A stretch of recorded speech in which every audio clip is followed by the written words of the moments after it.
रात के करीबन 2:33 पर एक वेल स्विमर से भरी शिप जिसमें 86 पैसेंजर्स और 20 क्रू मेंबर्स सफ़र कर रहे थे और अपने से 10 किलोमीटर दूर इनको आग जलती हुई नज़र आई तो कैप्टन ने शिप को इसी तरफ मोड़ लिया। लेकिन इनको क्या पता था कि ये अपनी मौत को खुद ही दावत दे रहे हैं।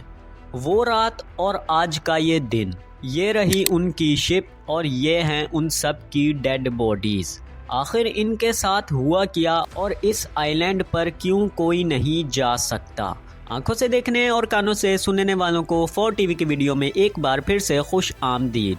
इंडिया से 1736 किलोमीटर दूर बिल्कुल इस जगह पर एक ऐसा आइलैंड मौजूद है जहां से सिर्फ एक बंदा ही जिंदा बचकर निकल पाया है और जितने लोगों ने यहां जाने की गलती करी वो सारे मारे गए। 1947 में जब इंडिया आज़ाद हुआ तो इंडिया के हिस्से में अंडमान आइलैंड आ गया जिसमें ये नॉर्थ सेंटिनल आइलैंड भी मौजूद है। लेकिन इंडिया ने इस आइलैंड को ज़्यादा तवज्जो नहीं दी और कई सालों तक इस आइलैंड पर कोई नहीं गया क्योंकि ये आइलैंड सिर्फ 60 किलोमीटर पर ही मुश्तमिल है। जो भी कार्गो शिप इस पाथ पर आती थी वो इस आइलैंड को नज़रअंदाज करके पोर्ट ब्लेयर पर ही रुक जाती थी।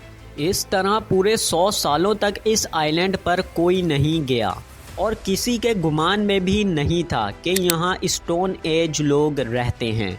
इस तरह दुनिया एक से एक बड़ी तरक्की करती रही लेकिन इन स्टोन एज लोगों ने अपनी मुकम्मल दुनिया इसी आइलैंड में बसा ली। सबसे पहले 1771 में ईस्ट इंडिया कंपनी की कार्गो शिप जिसमें 86 मुसाफिर बैठे हुए थे, इस शिप को इसी आइलैंड पर जाना था और वो ऐसा करने में कामयाब भी हो गए और एक नहीं पूरे 3 दिन इस आइलैंड पर छुपे रहे। लेकिन एक दिन एक जंगली कबीले के एक ख़ानदान ने इनको देख लिया जिसके बाद सेंटिनल्स ने इन पर तीर बरसाने शुरू कर दिए जो कि लिटरली लोहे के थे। नीनेवा शिप के पैसेंजर्स ने भी लकड़ियों की स्टिक्स और पत्थरों से जवाब दिया लेकिन फिर भी इनमें से बहुत से लोग मारे गए और बचे हुए क्रू को रॉयल नेवी ने रेस्क्यू कर लिया।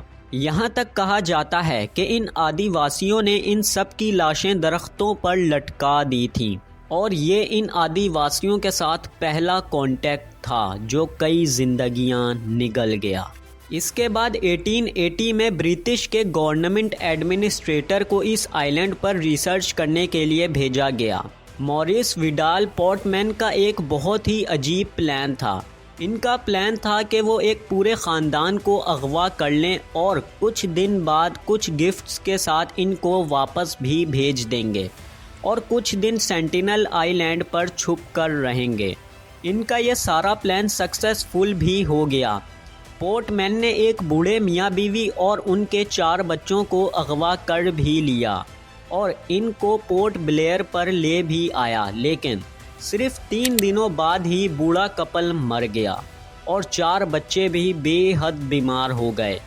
ये सब देखते हुए पोर्टमैन ने एक वर्के पर ये लाइंस लिखी और 4 बच्चों को वापस भेज दिया। Sickened rapidly and the old man and his wife died. So the 4 children were sent to back their home with quantities of gifts. इसके बाद दूसरी लैंडिंग पोर्टमैन ने 1883 में करी लेकिन नाकामयाब रहा। लेकिन इन सब के बाद भी 1996 में पोर्ट ब्लेयर के 2 मछुआरे गलती से नॉर्थ सेंटिनल आइलैंड पर आ पहुँचे और आदिवासियों ने इनको भी मार दिया और उनकी भी लाशें दरख्तों पर लटका दी। इसके बाद इंडिया के 2 मछुआरे संदर राज और पंडित तिवारी ने इल्लीगली यहाँ जाने की कोशिश करी और सीरियसली इन जंगली लोगों ने इन दोनों के साथ भी वही किया। लेकिन एक ही बंदा था जिन्होंने इनसे राब्ता भी किया और इनके साथ रहा भी। वो वाहिद शख्स थे एंथ्रोपोलॉजिकल सर्वे के डायरेक्टर त्रिलोकनाथ पंडित। 1991 में इन आदिवासियों से पहला पीसफुल कांटेक्ट किया गया। पंडित और इनके साथियों ने कुछ कोकोनट्स और कुछ गिफ्ट्स इनको दिए, लेकिन इनकी ज़बान को नहीं समझ पाए और सेंटिनल्स ने इनको तीर उठाकर वार्निंग देना शुरू कर दी कि ज़्यादा देर यहाँ ना रुकें। और फिर 1997 में इस आइलैंड को मुकम्मल तौर पर सीज़ कर दिया गया। लेकिन मामला यहाँ पर भी ख़त्म नहीं हुआ। आज से पूरे 5 साल पहले यानी कि 2018 में एक 26 साला लड़का जॉन एलन चाउ का सबसे बेतुका मिशन था। वो इन आदिवासियों को क्रिश्चियनिटी का पैगाम देने आया था। जी हाँ, अपने पहले दिन वहाँ पहुँचने के बाद इसने इनको एक बहुत बड़ी मछली गिफ्ट करी और एक डायरी भी दी जिसमें ये लिखा हुआ था, और जाते हुए बाइबल गिफ्ट कर दी। जो मछुआरा इसको यहाँ लेकर आया था उसको इंडियन पुलिस की तरफ से अरेस्ट कर लिया गया और इस चाहू के साथ भी वही किया गया जो बाकी लोगों के साथ किया गया था। और इसके 10 किलोमीटर के रेडियस में आज भी इंडियन पुलिस पेट्रोलियम करती है और इस आइलैंड को मुकम्मल तौर पर बैन कर दिया गया है।